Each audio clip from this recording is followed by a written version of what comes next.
सबसे पहले बात करते हैं कि हमें पता क्या है। इंडियन आर्मी की स्टेटमेंट के हिसाब से 20 इंडियन आर्मी सोल्जर्स की डेथ हो गई थी एक कॉन्फ्रंटेशन में चाइनीज सोल्जर्स के साथ गलवान वैली लद्दाख में एलएसी के पास, यानी कि लाइन ऑफ एक्चुअल कंट्रोल। जैसे पाकिस्तान के साथ इंडियन बॉर्डर को कहा जाता है एलओसी, उसी तरह चाइनीज बॉर्डर को कहा जाता है एलएसी, यानी कि लाइन ऑफ एक्चुअल कंट्रोल। पर जहाँ एलओसी क्लियरली डिमार्केटेड है, यानी कि दोनों कंट्रीज को पता है कि ये लाइन कहाँ से गुजरती है, एलएसी इतनी क्लियर नहीं है। और ये कॉन्फ्रंटेशन हुई थी कई हफ्तों के बाद, जब से लद्दाख में हाई टेंशन है इंडियन आर्मी और चाइनीज आर्मी के बीच। कुछ टाइम से इंडियन गवर्नमेंट और इंडियन आर्मी कह रही थी कि सिचुएशन कंट्रोल में है। 9 जून को एएनआई के हिसाब से डिसएंगेजमेंट हो रही थी इंडियन आर्मी और चाइनीज आर्मी के बीच। इसी वजह से इस एस्केलेशन से कई लोग सरप्राइज थे। मिनिस्ट्री ऑफ एक्सटर्नल अफेयर्स की स्टेटमेंट और प्राइम मिनिस्टर और डिफेंस मिनिस्टर के कुछ कमेंट्स के अलावा ज्यादा डिटेल्स नहीं दी गई हैं इस इंसिडेंट के बारे में। चाइनीज गवर्नमेंट ने अपनी फेटालिटीज के बारे में कोई भी नंबर नहीं दिए, और इतना सरप्राइजिंग भी नहीं होना चाहिए क्योंकि एक एमआईटी के एक्सपर्ट के हिसाब से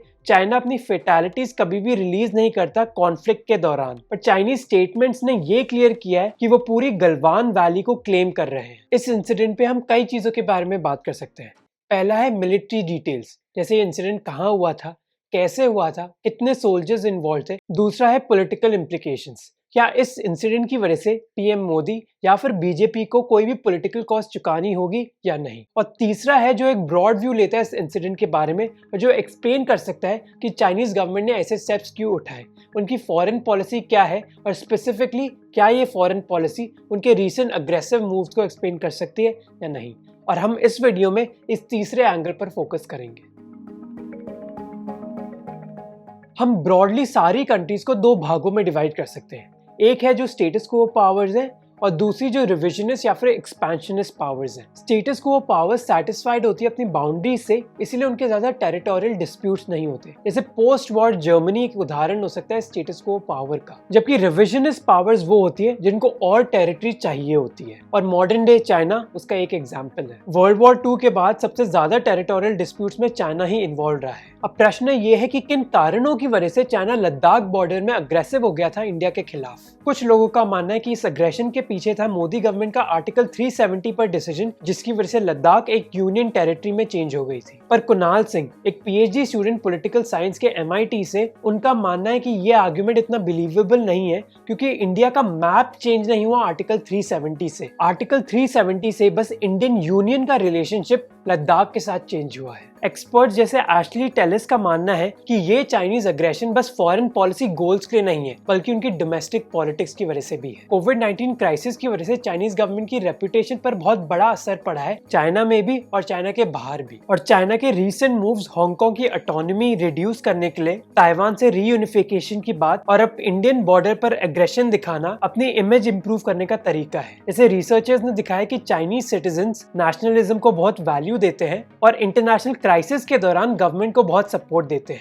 और जैसे एक 16th सेंचुरी इटालियन फिलोसोफर ने कहा था कि सबसे अच्छा तरीका जिसकी वजह से एक प्रिंस अपनी कुर्सी बचा सकता है वो है कि वो प्रिंस अपने आप को पॉपुलर कर दे लोगों के बीच, जिसकी वजह से कोई भी ओपोनेंट जो प्रिंस की कुर्सी छीनना चाहेगा वो खुद ब खुद अनपॉपुलर हो जाएगा लोगों के बीच। इसी वजह से ऐसे aggressive foreign policy moves China में नेशनलिज्म को बढ़ावा देते हैं और शी जिनपिंग की पोजीशन के खिलाफ जो खतरे हैं उनकी पार्टी में उनको कम कर सकते हैं। अब ये थ्योरी सही है या नहीं, इसका एक तरीका है कि चाइनीज मीडिया को ऑब्जर्व करना, क्योंकि अगर डोमेस्टिक पॉलिटिक्स एक इम्पॉर्टेंट कारण है इन चाइनीज एक्शंस के पीछे, तो मीडिया तो कवर करेगी ही इनको। पर जैसे आनंद कृष्णन, एक फॉरेन अफेयर्स जर्नलिस्ट, ने ऑब्जर्व किया कि गलवान वैली के इंसिडेंट के बाद पीपल्स डेली और पीएलए डेली, जो चाइना के ऑफिशियल पेपर्स हैं, उन्होंने इस इंसिडेंट को कवर नहीं किया। और ग्लोबल टाइम्स, एक और मेजर न्यूज़पेपर, ने इस इंसिडेंट को बस पेज 16 पर ही कवर किया। पर शायद हम ऐसी खबरें गलत जगह ढूंढ रहे हैं, सही जगह शायद है सोशल मीडिया। और जैसे एक रीसेंट आर्टिकल ने बताया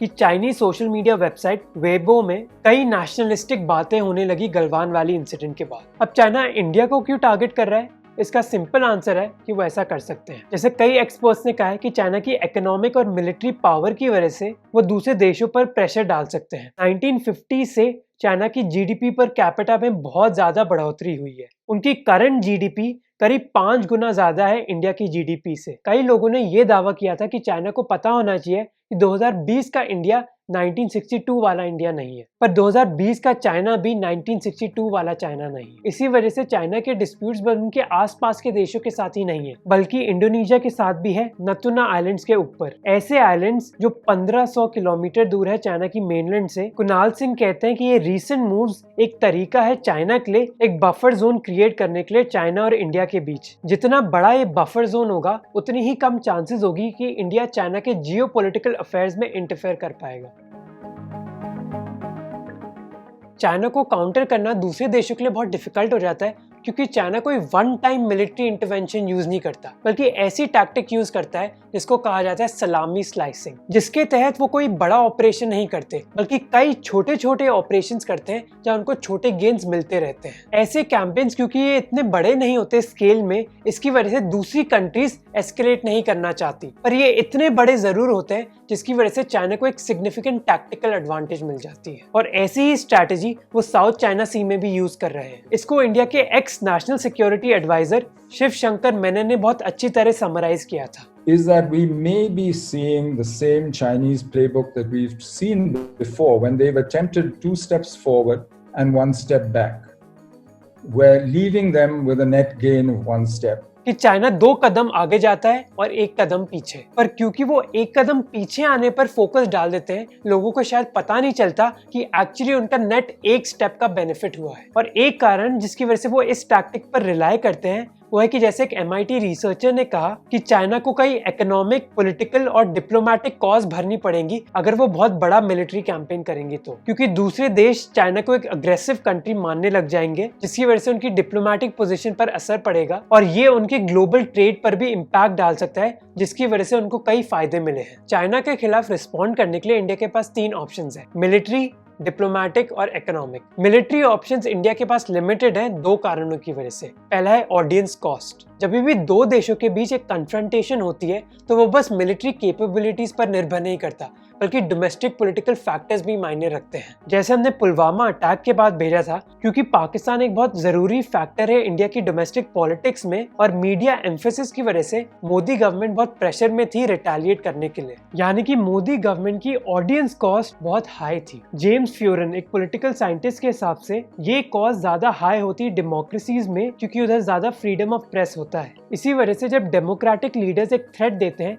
उनको एक एक्शन दिखाना ही होता है, क्योंकि वो ज्यादा अकाउंटेबल होते हैं। और दूसरा कारण है फर्स्ट मूवर एडवांटेज। अब हम आर्ग्यू कर सकते हैं कि चाइना इंडियन टेरिटरी में है या नहीं, पर जो फर्स्ट मूवर एडवांटेज है वो चाइना के पास ही है, क्योंकि इंडिया चाइनीज एक्शंस के खिलाफ रिएक्ट कर रहा है। इसी वजह से एशली टेलिस कहते हैं कि चाइना को उनकी पोजीशन से हटाने के लिए इंडिया को मिलिट्री फोर्स यूज करनी होगी, जो एक बहुत बड़ा रिस्क हो सकता है। इंडिया के पास कई डिप्लोमेटिक ऑप्शंस भी हैं, जैसे हांगकांग को सपोर्ट देना, ताइवान को रिकॉग्नाइज करना, या फिर तिब्बत और दलाई लामा को ज्यादा एम्फेसिस देना। पर ऐसा करने के लिए इंडिया को शायद एक चीज रोक रही है, वो है United States, specifically United States के president Donald Trump. Diplomatic circle में इंडिया चाइना के बहुत अगेंस्ट नहीं गया है, इसके बावजूद कि चाइना ने इंडिया के खिलाफ बहुत रिटेलिएट किया है। उन्होंने मसूद अजहर के खिलाफ अपना वीटो यूज किया, इंडिया की न्यूक्लियर सप्लाईज ग्रुप में मेंबरशिप रोकी, और इंडिया के आर्टिकल 370 के खिलाफ वो इंडिया को UN की सिक्योरिटी काउंसिल तक ले गए। और इसके पीछे मेन कारण है कि चाइना को इतना फर्क नहीं पड़ता कि इंडिया कैसे रिएक्ट करे उनके डिसीजंस के खिलाफ। और जैसे एशली टेलिस ने हमें बताया कि इंडिया को चाइना के खिलाफ रिएक्ट करने के लिए वो US के सपोर्ट पर निर्भर करता है। पर जब तक डोनाल्ड ट्रंप US के प्रेसिडेंट है, अमेरिका की फॉरेन पॉलिसी अनप्रेडिक्टेबल है। रिसेंटली डोनाल्ड ट्रंप ने शी जिनपिंग के खिलाफ कई अटैक्स भी करे हैं, पर एक रीसेंट बुक के हिसाब से ट्रंप के एक्स एडवाइजर ने क्लेम किया था कि ट्रंप ने शी जिनपिंग का सपोर्ट भी मांगा था इलेक्टेड होने के लिए। और इस अनप्रेडिक्टेबल नेचर की वजह से इंडिया के लिए मुश्किलें होती हैं कि वो कैसे रिएक्ट करे चाइना के मूव्स के खिलाफ। लास्ट ऑप्शन है इकोनॉमिक। कई लोगों ने कहा है कि चाइनीज गुड्स को बॉयकॉट करना होगा इंडिया के लिए। किसी भी देश के ऊपर अपनी डिपेंडेंस कम करना बहुत ही इंपॉर्टेंट है, स्पेशली अगर वो देश आपके खिलाफ मूव्स करे, पर ये चीज बहुत सेंसिटिवली हैंडल करनी चाहिए। इंडिया का ट्रेड डेफिसिट चाइना के साथ कंसिस्टेंटली बढ़ा है। अब हम में से कई लोग शायद ये मानते हो कि चाइनीज एप्स को बैन करना या उनके गुड्स को बैन करना एक अच्छा कदम है, पर शॉर्ट टर्म में ये हमें नुकसान कर सकता है। इंडियन एक्सपोर्ट्स बस 3% है चाइना के टोटल एक्सपोर्ट्स से, तो अगर इंडिया सारे चाइनीज गुड्स को बैन भी कर देगा, उसका बहुत बड़ा इम्पैक्ट नहीं होगा चाइनीज इकोनॉमी पर। और दूसरा कि चाइना के गुड्स को बैन करने से बस चाइना का नुकसान नहीं होगा, बल्कि कई इंडियन कंपनीज का भी नुकसान होगा, क्योंकि कई इंटरमीडिएट गुड्स जैसे केमिकल्स या फिर इलेक्ट्रॉनिक पार्ट्स चाइना से ही आते हैं। और हमें ये याद रखना चाहिए कि जो भी ट्रेड होता है वो बस एक साइड को बेनिफिट नहीं करता बल्कि दोनों साइड्स को बेनिफिट करता है। इसलिए वो इंडियन कंपनीज जो चाइनीज गुड्स खरीद भी रही हैं वो इसीलिए खरीद रही है क्योंकि उनका उससे फायदा होता है। और कोई भी बैन उनके प्राइसेस को बढ़ा देगा जो एंड कंज्यूमर को ही नुकसान करेगा। यानी कि एक चाइनीज बैन के बाद हम लोगों को ज्यादा पैसे खर्च करने होंगे सेम चीज के लिए। और चाइनीज इन्वेस्टमेंट्स कई स्टेट्स और कई सेक्टर्स में स्प्रेड है। इसी वजह से कोई भी बैन बहुत बड़ा इम्पैक्ट कर सकती है इंडियन इकोनॉमी पर। इसीलिए बैन एक सस्टेनेबल सोल्यूशन नहीं है बल्कि लॉन्ग टर्म सोल्यूशन है अपनी मैन्युफैक्चरिंग कैपेबिलिटीज बढ़ाना, जो एक बहुत ही कॉम्प्लिकेटेड टॉपिक है और जो एक खुद का वीडियो डिजर्व करता है। जिस तरह चाइना सलामी स्लाइसिंग पर निर्भर करता है काउंटर करने के लिए दूसरे देशों को, उसी तरह इंडिया को भी चाइना को ऐसे ही काउंटर करना होगा। कुछ सॉल्यूशंस शॉर्ट टर्म गेन देंगे और दूसरे लॉन्ग टर्म गेन्स। जैसे इंडिया अपनी नेवी को यूज कर सकता है साउथ चाइना सी में अपने इन्फ्लुएंस को बढ़ाने के लिए, ये एक शॉर्ट टर्म ऑप्शन हो सकता है। अगर हम डिप्लोमेटिक ऑप्शंस की बात करेंगे तो इंडिया के ऑप्शंस लिमिटेड है जब तक फॉरेन पॉलिसी अमेरिका की ज्यादा प्रेडिक्टेबल ना हो। पर इंडिया दूसरी कंट्रीज जो चाइना के खिलाफ हैं जैसे ऑस्ट्रेलिया, जापान या फिर साउथ ईस्ट एशियन कंट्रीज, उनके साथ अपनी पार्टनरशिप बढ़ा सकता है। और लॉन्ग टर्म सोल्यूशन है इंडिया को अपनी इकोनॉमिक ग्रोथ पर कॉन्सेंट्रेट करना। इसीलिए इंडिया को कोई भी ऐसे कदम नहीं उठाने चाहिए अभी जिसकी वजह से चाइना को ज्यादा नहीं बल्कि इंडियन बिजनेसेस को ज्यादा नुकसान हो, स्पेशली कोविड-19 के माहौल में। सबसे इजी है ऐसे कदम उठाना जो नेशनलिज्म की आग तो लगाते हैं पर ज्यादा मीनिंगफुल नहीं होते। और हमें यही होप करनी चाहिए कि इंडियन पॉलिसी मेकर्स इस बात को पूरी तरह ध्यान में रखें।